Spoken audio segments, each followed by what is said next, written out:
Je vais pas vous mentir, ce rattrapage, j'ai l'impression que j'en verrai pas le bout. Il me semble interminable, on a eu un paquet absolument monumental de sorties durant ce mois de novembre, et c'était absolument fou, donc c'était hyper riche. Donc franchement, on perd pas plus de temps. Voici donc les quelques films que j'ai loupés en salle, quelques, entre grosses guillemets, durant le mois de novembre 2022.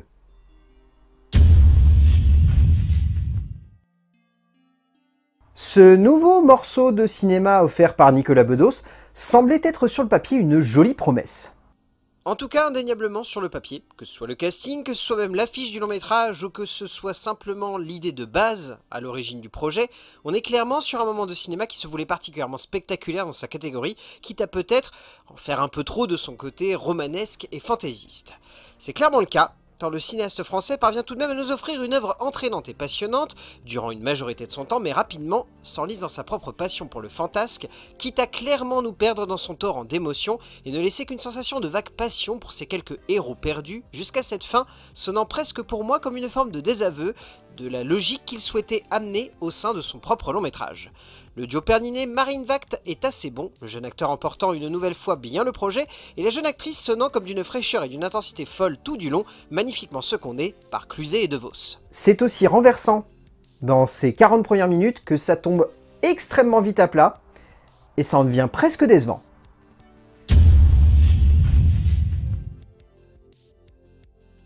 Dans le genre pitch accrocheur, je pense que celui-là y donnait extrêmement envie.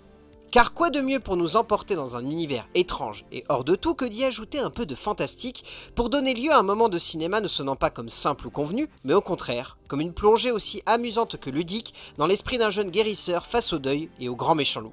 Lucas Delangle nous offre une œuvre étonnante, mais assez classique sur pas mal d'aspects, notamment une gestion de l'émotion et une logique de continuité dramatique, parfois un peu faible, mais au cœur d'une œuvre étonnante, que ce soit simplement dans sa forme ou dans son fond, pour un moment de cinéma arrivant à nous embarquer avec facilité et intelligence dans le parcours touchant de ce jeune homme qui va traverser vents et tempêtes pour chercher à sauver celle qu'il aime, et aussi trouver grâce aux yeux des siens. Après, le jeune Thomas Parini n'est pas parfait dans le rôle central d'un métrage qu'il a du mal à pleinement tenir sur ses épaules, même si le jeune homme donne tout ce qu'il a pour son héros. Cela reste une promesse tenue pour un film qui, même s'il n'est pas parfait, reste surprenant.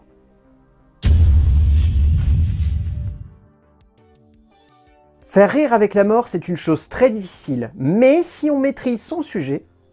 on peut réussir à bien le faire.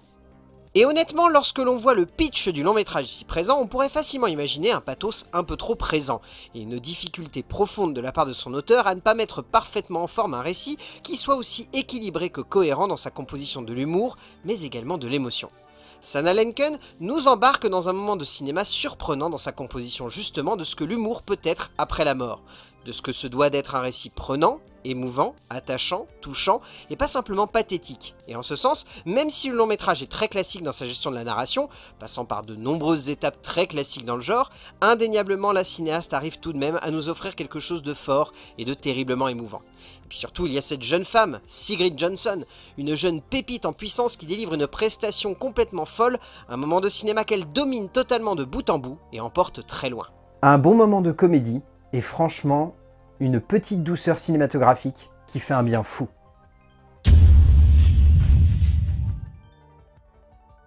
Il y a des cinéastes qui ont un style et qui n'ont absolument pas envie de le changer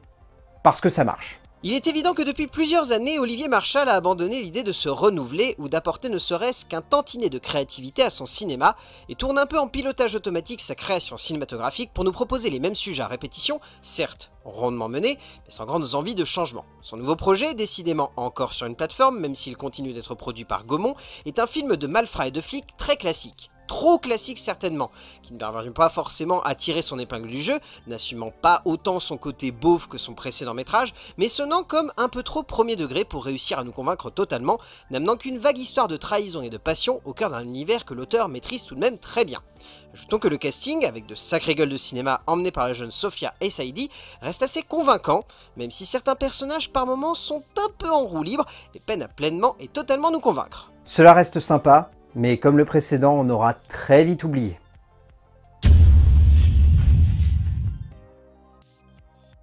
Je ne m'attendais pas à ce que le premier film fonctionne,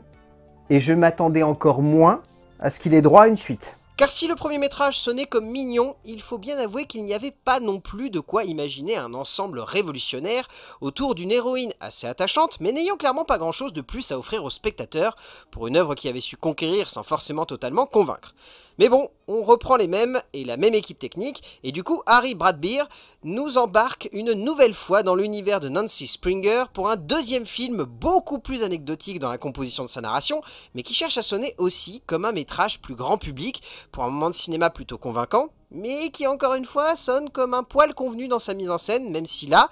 le scénario de Thorne est un peu mieux ficelé et un peu plus entraînant. Reste encore une fois que la performance très attachante de Millie Bobby Brown donne un peu de peps au film, même s'il faudrait un peu calmer le personnage sur le fait de briser le quatrième mur, car là, elle en fait un petit peu trop. C'est encore une fois sympathique, sans être renversant, mais on s'ennuie pas.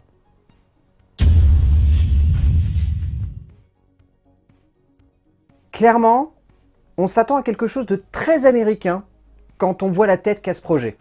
On imagine rapidement un drame cinématographique très classique et convenu. Un drame autour de la rédemption d'une femme après un accident sur le terrain en pleine guerre, mais surtout, et c'est là que le long métrage réussit à surprendre, lorsqu'il devient un film sur le fait de simplement retrouver un semblant de vie. Lila Bauer nous emporte dans un moment d'émotion et de ressenti très acerbe, ne sonnant pas forcément comme le moment de cinéma révolutionnaire et émouvant que l'on pourrait attendre, mais qui réussit tout de même à sonner comme une tragédie à hauteur d'homme, ou plutôt ici de femme, pour une œuvre sensible et attachante, et donne lieu à un moment de cinéma qui parvient dans sa simplicité à sonner comme efficace et surtout comme prenant dans la base de sa narration. Et en plus de cela, vous rajoutez la présence de Jennifer Lawrence, retrouvant ainsi le cinéma indépendant et donnant à ce moment de cinéma quelque chose de particulier et de touchant pour un ensemble que l'actrice parvient totalement à porter avec elle. C'est classique et convenu, mais en même temps, c'est très attachant.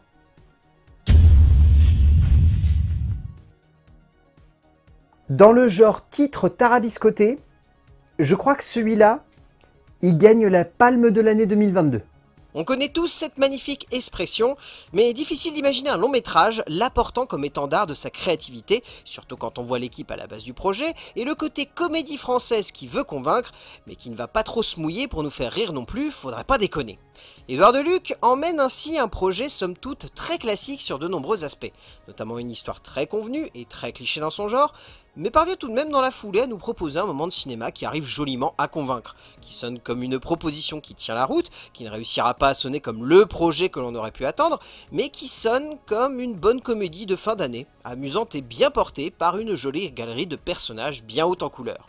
Et cela, le cinéaste le doit à un casting assez hétéroclite, quoique un peu cliché si on connaît le genre, mais surtout le doit à l'excellent, que dis-je, à l'impérial Pio Marmaille, qui délivre comme toujours une prestation en béton armé, drôle et attachante. Après, la fin est clairement torchée à la va-vite, ça c'est indéniable.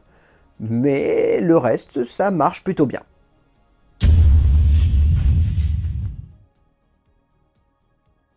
Peu de réalisateurs arrivent à enchaîner 2 films dans la même année. Et ce n'est pas forcément toujours un gage de qualité, puisque de nombreux auteurs se sont illustrés dans cette catégorie, mais rares sont ceux qui ont réussi à donner lieu à des moments de cinéma équilibrés, élégants, et surtout à la hauteur de ce que l'on peut placer comme attente par rapport à leur statut. Dans le genre, la seconde présence en 2022 derrière et devant la caméra de Clovis Cornillac n'inspirait pas grand chose, mais son choix de porter à l'écran l'œuvre de Pierre Lemaitre sur la base d'un scénario offert par l'auteur en personne, là il faut bien avouer que l'idée était prometteuse et que l'ensemble se tient, sans forcément sonner comme novateur dans le genre, mais se posant comme une fresque à hauteur de femme particulièrement soignée, avec une immense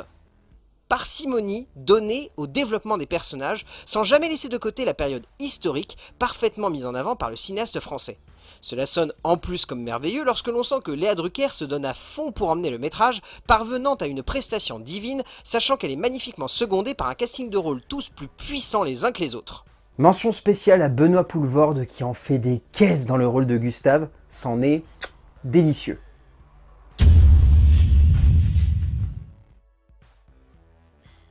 Il y a des idées de cinéma qui sonnent comme importantes dans leur genre. Le cinéma espagnol aime s'inspirer de ce que son histoire a connu, de meilleur comme de pire, pour chercher à livrer des œuvres sortant de l'ordinaire, pas forcément pleinement abouties en termes de structure, mais cherchant à porter un regard et à sonner comme le témoignage d'un auteur cherchant à témoigner de son passé. Ischial Bolley nous emporte dans un moment de cinéma complexe, une longue plongée émotionnelle intense et fiévreuse au cœur d'une Espagne déchirée entre politique et représentants de l'ETA, pour une œuvre dense et explosive qui sonne comme une plaie encore à vif, offerte par une auteure témoignant d'une époque sombre pour elle, mais lumineuse quant à ce qu'elle véhicule aujourd'hui pour un film dur, souvent un poil trop émotif dans sa démonstration de force, mais d'une grande lucidité quant au traitement de son héroïne. Héroïne portée à merveille par une actrice de talent, Blanca Portillo, qui donne tout ce qu'elle a pour ce personnage qui a dû profondément la toucher, et secondée avec brio par l'immense Luis Tosar, qui commence, avec son habitude, à donner lieu à un personnage fort et d'une très grande grandeur d'esprit. Un film un peu rude, mais terriblement intense et palpitant à suivre.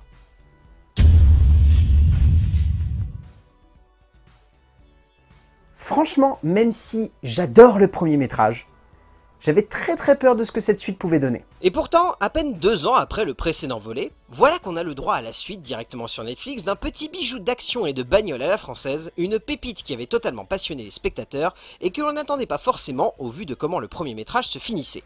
Guillaume Pierret choisit pourtant de donner une suite aux aventures de Lino pour un moment de cinéma qui est toujours aussi explosif, toujours aussi entraînant, mais surtout qui, pour moi, sonne comme beaucoup plus bourrin et hachonneur que le premier, pour une œuvre assumant beaucoup plus sa forme de série B décomplexée, donnant lieu à une course-poursuite quasi non-stop qui nous embarque totalement sans la moindre retenue et qui parvient à être captivante sans délaisser les personnages derrière. Personnages parfaitement portés par le même casting qui rempile, délivrant des prestations plus que convaincantes avec notamment Alban Lenoir, toujours aussi brillant et attachant dans le rôle de Lino pour une prestation tout en muscles et en puissance. C'est bon, c'est violent, c'est haletant. Franchement, c'est tout ce que j'aime dans ce genre de film.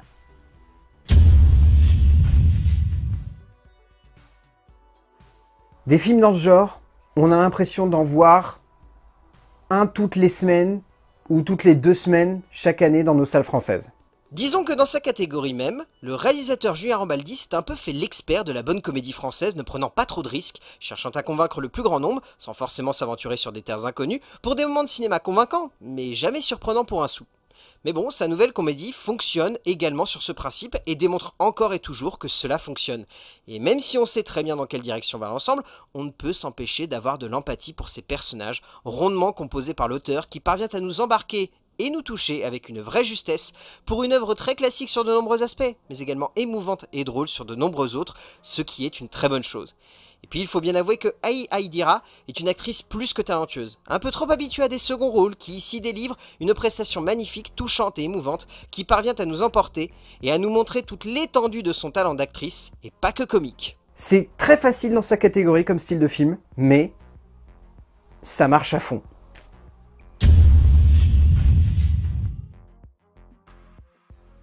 Parler d'immigration est clairement devenu un pari cinématographique au sein de notre production audiovisuelle.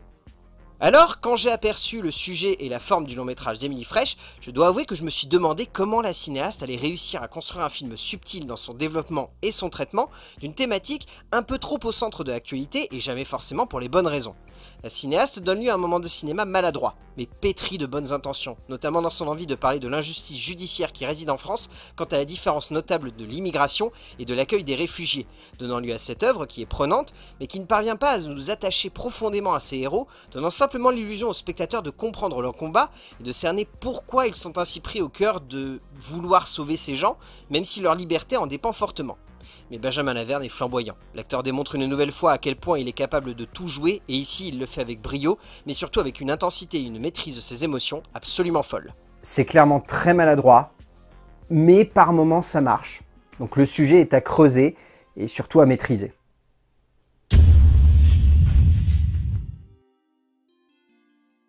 Avec un titre pareil, je dois avouer que j'imaginais beaucoup de choses,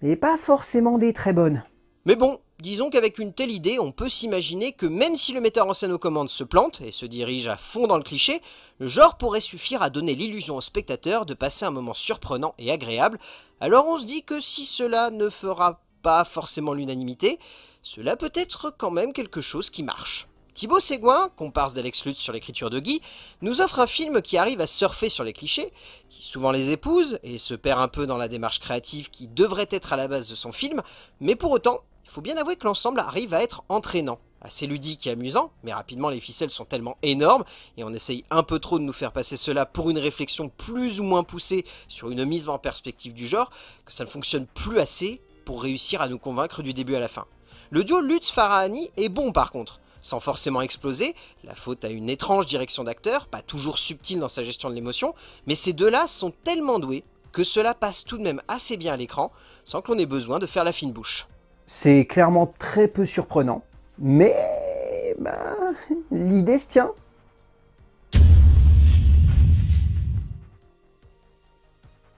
Le cinéma de genre français est souvent une bonne base pour proposer une vraie nouveauté. S'il ne semblait pas forcément se poser comme cela, il faut bien avouer que par son affiche et son style assez léché dans sa bande-annonce, le long métrage ici présent donnait assez envie de voir ce que cela pouvait donner, même si on sait aussi que dans ce genre de moment de cinéma, le cliché n'est souvent pas très loin de la base d'écriture. FGKO nous emporte dans un moment de cinéma qui ne cherche jamais à révolutionner le genre, ou même à l'embarquer dans une direction où le spectateur pourrait être surpris, mais cherche surtout à livrer une épopée emmenant deux héros qui n'ont rien en commun, dans un voyage initiatique plus ou moins touchant, mais qui sonne surtout comme la promesse d'une fresque romanesque et graphique qui se tient tout de même assez bien dans sa catégorie, et qui réussit à être attachante dans sa démarche narrative et iconoclaste dans son découpage visuel. Jérémy Laheurte emmène à merveille ce moment de cinéma pour une fresque qu'il domine à la perfection, avec une performance assez sobre, mais terriblement juste, qui sonne comme l'ensemble du métrage. C'est une bonne proposition de genre, certes très classique, mais très efficace également.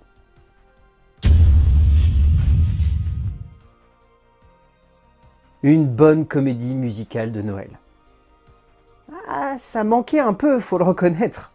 Bon, disons que dans le genre, je ne suis pas toujours fan de ce que le cinéma américain nous propose en termes de comédie musicale ces dernières années. Car s'il y a beaucoup de mauvais films ou de films trop classiques, il y a heureusement parfois de jolies surprises qui font du bien dans leur catégorie. L'œuvre adaptée de Dickens que nous proposent Sean Anders et John Morris est une petite réussite qui fonctionne particulièrement bien dans sa catégorie, parvenant à sonner comme la comédie musicale réussie de fin d'année, mais également dans le même genre que The Greatest Showman, un trip à l'ancienne justement dosé, et parvenant à équilibrer comédie pure, musicalité excellente et dynamique, et jamais abusive, donnant lieu à un moment de cinéma entraînant et fun. Et en plus de cela, vous rajoutez sur le dessus du panier les présences plus que charismatiques de Will Ferrell et Ryan Reynolds, qui donnent lieu à un tout plus qu'entraînant et palpitant, et qui emporte surtout le métrage vers des sommets de maîtrise de jeu et de folie. C'est un bonbon sucré et délicieux qui nous est offert ici.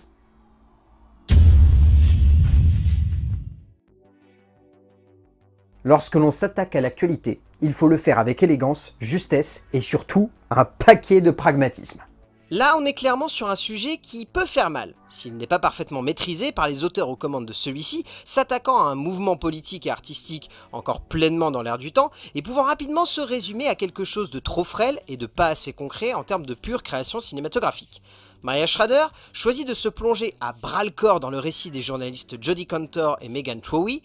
pour un moment de cinéma rappelant fortement le travail de Tom McCarthy en 2015, pour un film saisissant dans son réalisme et son intensité dramatique, peut-être un peu plus classique et convenu dans son geste visuel et esthétique, moins travaillé, mais tout de même très intense, donnant lieu au final à un moment de cinéma qui attrape à la gorge et ne nous lâche qu'à la dernière seconde. Ajoutons que le duo Carey Mulligan-Zoé Kazan fonctionne du feu de Dieu, les deux actrices apportant une efficacité et une crédibilité à ces deux femmes qui transpirent à chaque pore d'un récit où elles sont littéralement notre immersion. Un film intense et dur, mais juste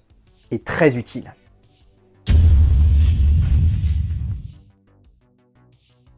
Certains cinéastes sont accrochés à une manière de concevoir et de développer une histoire sur un écran de cinéma. S'il faut bien avouer que l'on doit remettre un contexte évident dans la manière avec laquelle il faut considérer le long métrage ici présent, il faut aussi reconnaître que son auteur est un cinéaste hors norme. Le genre de mec capable de chercher et de convaincre le cinéma de son pays d'avancer, même si celui-ci est clairement interdit. Jafar Panahi nous offre un film dont seul lui a le secret, mais malgré tout, que seul lui fait, et donne lieu à un moment de cinéma assez convenu dans son genre, sonnant comme une comédie, puis comme une tragédie sur son pays et sur sa gestion de l'État, un film très critique, surtout cinglant, et cela n'est pas étonnant quand on sait ce qui lui arrive aujourd'hui, mais malgré tout le manque de rythme et de finesse de son tout ne réussit pas à totalement nous convaincre. Et pour rajouter une petite couche à cela, on ressent clairement que le cinéaste, qui porte également le film par sa présence charismatique, et du coup même sa performance est bonne, cela reste un jeu très simple, voire trop simple, doublé par un casting secondaire parfois un poil maladroit. C'est une bonne base, mais au final c'est un ensemble très maladroit. Donc c'est un peu décevant de la part de Panahi.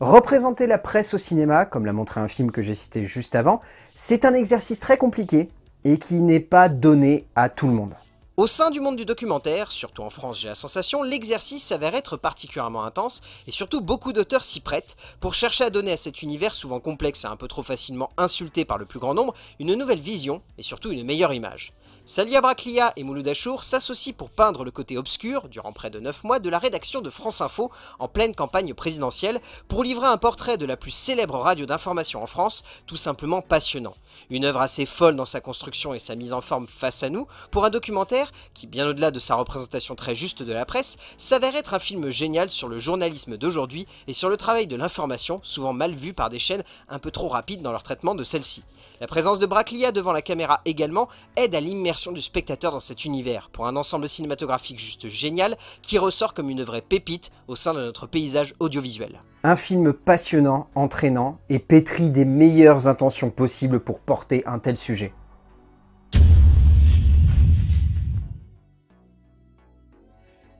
Les films de procès se font de plus en plus rares aujourd'hui, j'ai l'impression.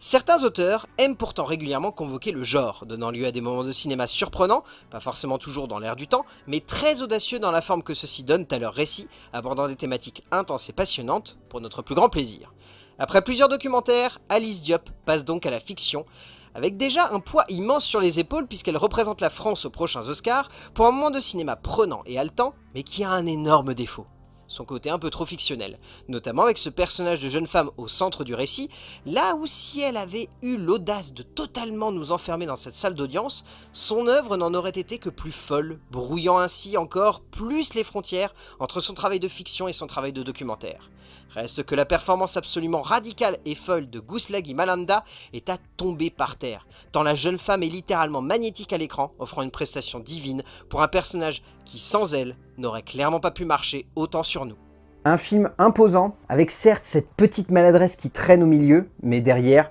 il y a une maîtrise tellement folle qu'on est prêt à la pardonner.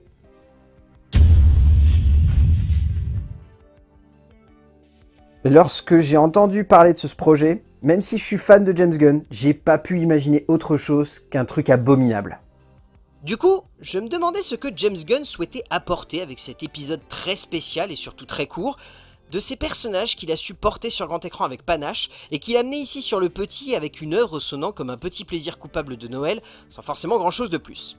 Soyons clairs, c'est une grosse blague, mais qui ne dure pas longtemps. Du coup, on a la sensation que le cinéaste parvient à nous embarquer dans un bon petit délire. S'éclate avec son héros principal, mais surtout avec Drax et Mantis, le temps d'une épopée sur Terre, tout ce qu'il y a de plus ringard, mais également de plus jouissif dans le genre, rappelant les heures les plus sombres de Star Trek ou de Star Wars, pour un ensemble qui reste très limité, et qui ne va pas plus loin que la vanne très longue, mais divertissante, et c'est cela qui rend l'ensemble peu ludique. Mais Pom Klementieff et Dave Bautista emportent à merveille le projet avec leur duo improbable, donc malgré tout, on ne peut pas s'empêcher de trouver cela facile et grossier, mais assez mignon et attachant. C'est une grosse blague, c'est évident, mais elle amuse quand même.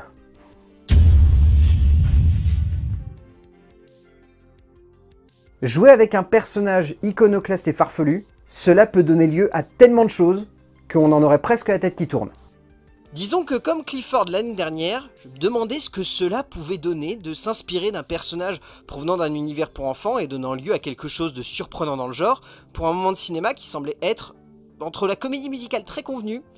et l'idée même d'un simple film autour d'un crocodile sachant chanter. Will Speck et Josh Gordon nous emportent dans un tout qui sonne comme très classique dans sa composition, et qui ne cherche jamais à sortir de sa petite case, du bon petit moment de cinéma pour toute la famille, sonnant comme un petit plaisir de fin d'année bien senti. Et pour le coup, même si je dois bien avouer que je vois le côté classique de l'ensemble, j'ai totalement adhéré au délire, et je me suis laissé avec plaisir embarquer avec bonheur dans cette aventure. Rajoutons que le casting est assez génial, chaque acteur apportant un petit plus à cet ensemble au fil de son avancée, notamment un Javier Bardem totalement possédé et hilarant en Hector, et un Shawn Mendes chantant à merveille pour porter le héros de ce conte étonnant. C'est convenu, certes, mais dans son genre, ça marche plutôt bien.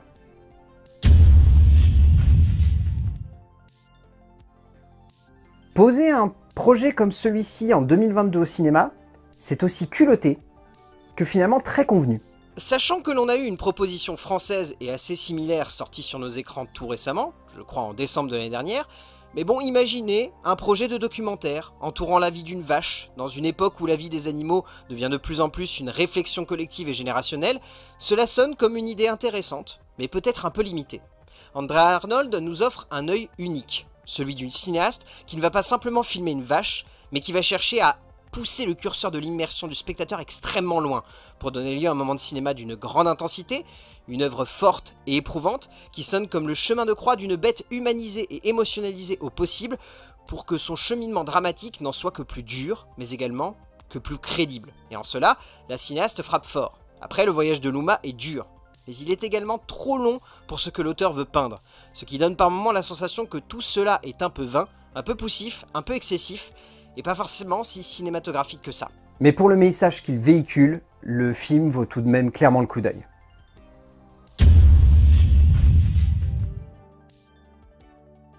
Franchement, la base du long métrage me donnait vraiment envie. Et honnêtement, même si on pouvait se douter que le long métrage ne pouvait pas être une révolution dans le style du thriller, sachant que l'on est plutôt doué dans le genre en France, on pouvait facilement se dire que l'actrice Anne Lenny pouvait donner lieu à un moment d'émotion et de tension extrêmement fort. Mais au final, le long métrage est très loin de ce qu'il semble être, pour donner lieu à un moment de cinéma qui sonne comme cliché, comme grossier, comme facile et comme convenu, mais qui surtout ne parvient pas à être convaincant dans sa démarche émotionnelle, proposant quelque chose de radicalement différent dans ce qui est évoqué dans sa prémisse, optant pour un côté très révélateur, et jouant sur un mystère clairement factice et pas forcément aidé par ses personnages. Il reste tout de même quelque chose d'efficace, c'est José Garcia, et honnêtement, s'il ne délivre pas la performance de sa vie, il donne tout de même lieu à une prestation clairement convaincante, qui sauve quand même pas mal le long métrage de la misère. Car sinon, le film est maladroit, poussif, et clairement à côté de la plaque dans le genre.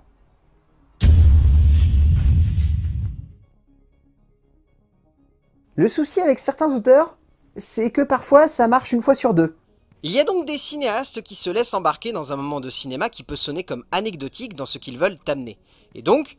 donne lieu à des moments de 7e art pouvant sonner comme anecdotiques et convenus, mais pouvant également nous emporter dans des œuvres surprenantes et touchantes. Christophe Honoré nous offre un film très anecdotique dans son genre, surtout quand on connaît l'auteur, mais qui parvient tout de même à donner lieu à une œuvre qui se suffit à elle-même, un moment de cinéma purement et simplement anecdotique dans son genre, mais parvenant dans une forme de frénésie émotionnelle et de juxtaposition d'événements entourant ce jeune héros, à lui donner une perspective très simple, mais qui amène son petit lot de force. Et puis sur le dessus de cela, il faut avouer que la performance du jeune Paul Kircher apporte beaucoup au long métrage. L'acteur réussissant à donner une perspective et une puissance dramatique qui touche par une spontanéité étonnante et quasi parfaite du début à la fin. C'est fascinant. Et le plus surprenant, c'est que ça fonctionne du feu de Dieu, même si ça peut sembler très simple.